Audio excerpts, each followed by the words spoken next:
Bem-vindo ao nosso canal Urina em Foco. Eu sou Renato Mascarenhas, urologista. Estou aqui com minha amiga, também urologista, Júlia Duarte. Esse vídeo é uma continuação do nosso último episódio, onde a gente falou um pouquinho sobre como a urina se forma no trajeto da boca até finalmente você tá fazendo xixi. Então, eu vou passar a bola aqui para a doutora Júlia para falar para a gente um pouquinho de... a gente terminou o último episódio, né, Júlia, falando de como é que a urina estava sendo formada nos rins. E ele ainda tem um trajeto final do rim até a bexiga e, finalmente, até o ato de urinar, né? Fala um pouquinho disso. Chegamos lá no rim, tá, e aí? Então, inclusive, se você não tiver visto o nosso último episódio, a gente vai deixar o link aqui embaixo. Então, é legal voltar lá, assistir ele primeiro, para você entender como que a gente chega até aqui, né? Ou seja, qual que é o caminho que a água passa, desde o momento que a gente ingere essa água até ela virar urina. Mas então a gente terminou falando de quando o sangue circula ali pelos néfrons, os néfrons que são a unidade que funciona ali dos rins, né, que vai produzir a urina, filtra esse sangue, seleciona o que fica e o que sai, e aí o resultado, né, do que vai sair, que é a água misturada com os solutos que a gente tem ali, né? São impurezas, na realidade, Exato, né? Impurezas, isso é a urina. E aí agora a gente vai falar daqui para frente, né? Como é a sequência do trajeto dessa água no nosso corpo, né? Agora que já é a urina. Então lá nos rins, cada néfron produz uma quantidade ali pequena de urina, e isso vai se unir nos cálices renais, que eles se unem na pelve renal. Da pelve renal sai um canalzinho, que é como se fosse uma mangueirinha que a gente fala, né, em termos leigos, que leva a urina do rim até a bexiga. Essa urina ela vai descer até a nossa bexiga.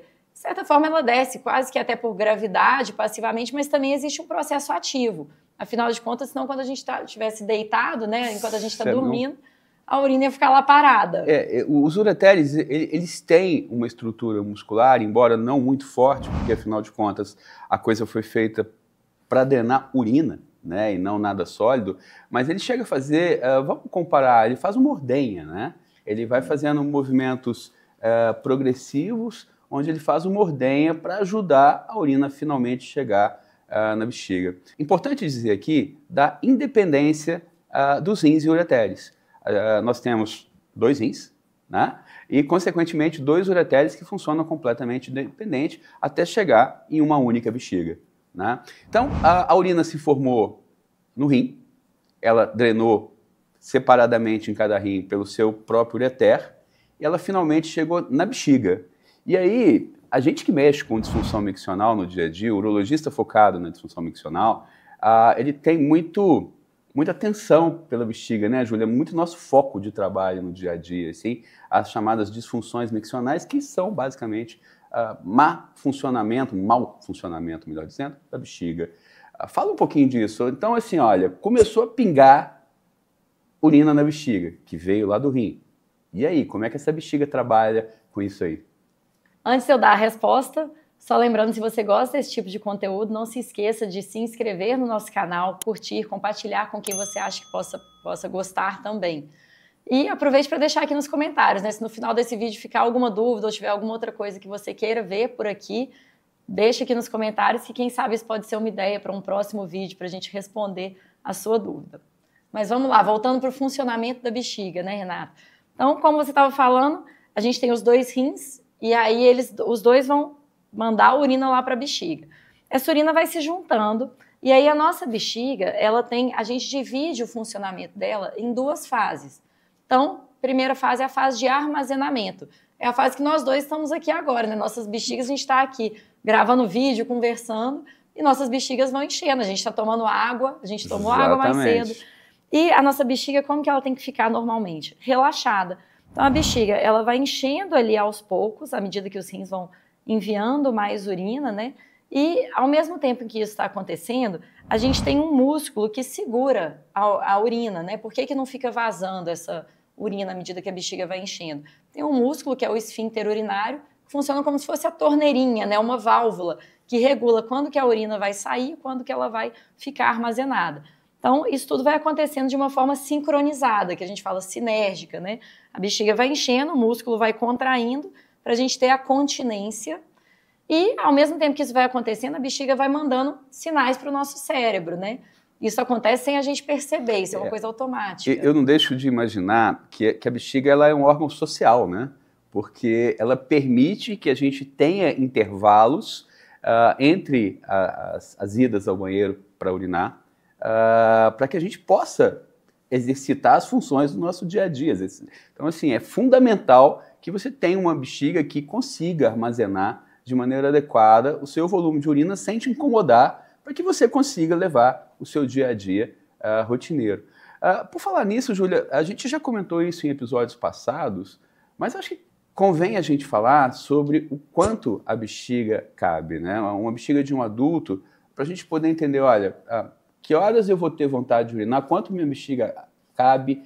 Isso é uma questão muito pertinente em consultório também, muita gente tem dúvidas sobre isso. Acho que a gente podia falar um pouquinho sobre. Sim.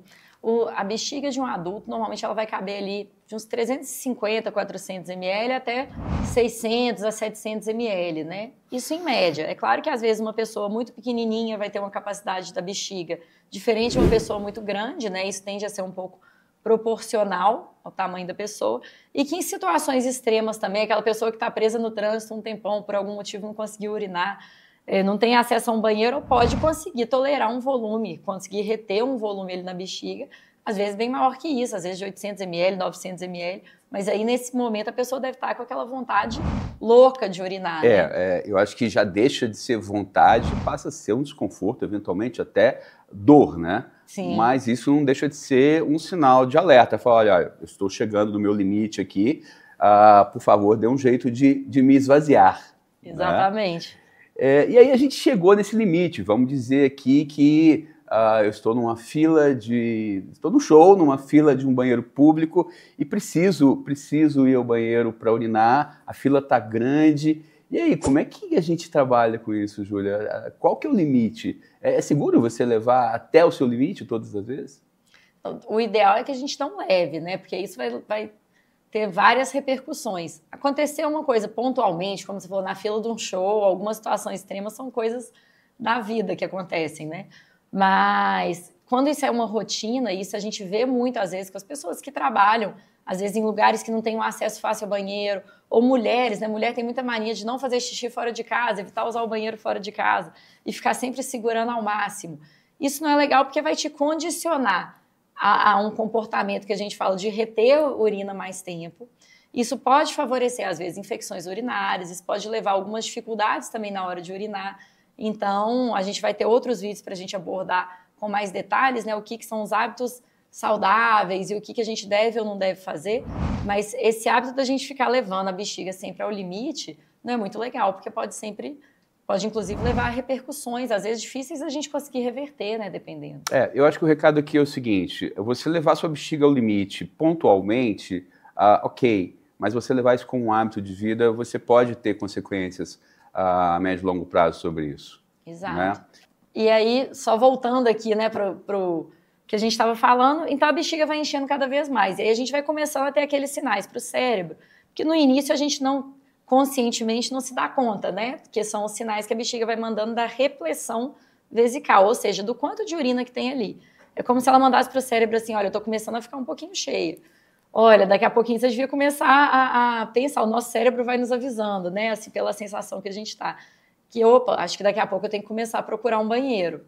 E aí, como que isso se dá, Renato? Na hora que você fala assim, não, então tá, agora acho que eu estou bem cheia, eu vou no banheiro. Acho que tem um espaço aqui para a gente falar um pouquinho desse controle cerebral da bexiga, porque no final das contas quem manda em tudo é o cérebro, né?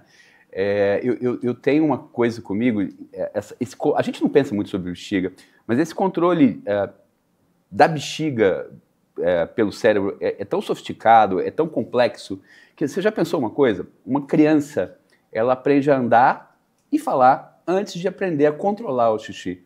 Eu acho que isso é um bom exemplo de como o mecanismo de controle urinário é complexo. Né? Sim. E então funciona assim, olha, você tem alguns receptores na bexiga, o nome técnico disso são receptores de estiramento, eles vão avisando ao cérebro, olha, estou enchendo, e o cérebro devolve a mensagem para ele, então relaxa. De novo, estou enchendo, relaxa, e assim por diante, tá? A hora que você chega numa sua capacidade funcional, ou seja, a hora que a bexiga está num limite confortável, você tem uma sensação que a gente chama de vontade de fazer xixi, que no final das contas vira um desconforto, né? Onde te obriga a ir, finalmente, fazer o seu xixi, ou te obriga a urinar, né? A partir daí, há um comando cerebral, que a gente chama de reflexo da micção, onde a bexiga se contrai, ao mesmo tempo que a uretra, a válvula que a gente tem na uretra, chamada esfíncter, ela se relaxa sinergicamente, a coisa acontece junto, ao mesmo tempo. E aí você esvazia a bexiga toda, e num cenário ideal, a bexiga deve, de fato, se esvaziar toda ou quase toda, né, Júlia? O ideal é que você esvazie tudo e depois todo o processo recomeça de novo. A bexiga volta a relaxar e você começa a encher de novo e assim por diante. Exato. E aí, na hora que a bexiga contrai e o esfíncter relaxa, a urina sai e aí a água completa o seu caminho, né? A água completa finalmente o seu caminho da boca até a uretra. Exatamente. Né? Então, você que curtiu esse vídeo, por favor, compartilhe, curta, para que a gente possa continuar o nosso projeto, para que você possa saber mais sobre as peculiaridades da urina. Muito obrigado, até o próximo.